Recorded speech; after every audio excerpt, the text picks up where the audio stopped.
Are you willing to trade Medicaid cuts for tax cuts?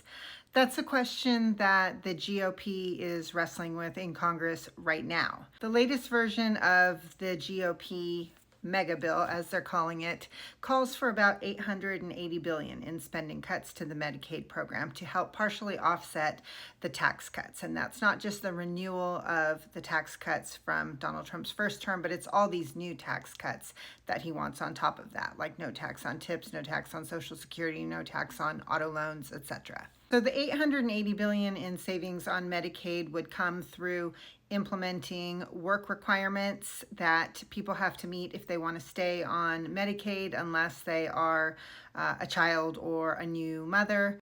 Also overturning some Biden-era rules about the program and who and what is covered, which would save about $163 billion. And a moratorium on new taxes that states can levy on providers, which would save about $87 billion.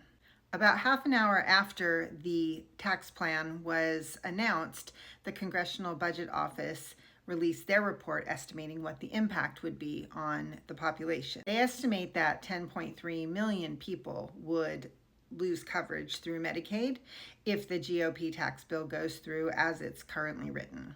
And 7.6 million of those 10.3 are unlikely to be able to afford any sort of coverage through the exchange, so they would remain uninsured. The impact of this won't only be on the 10.3 million people that lose their insurance.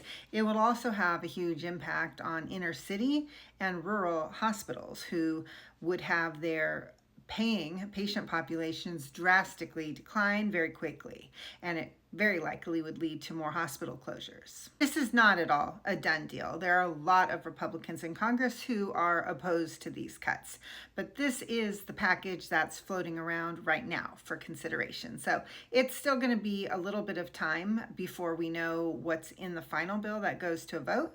But what do you think? Are you willing to trade cuts to Medicaid for tax cuts? Let me know what you think.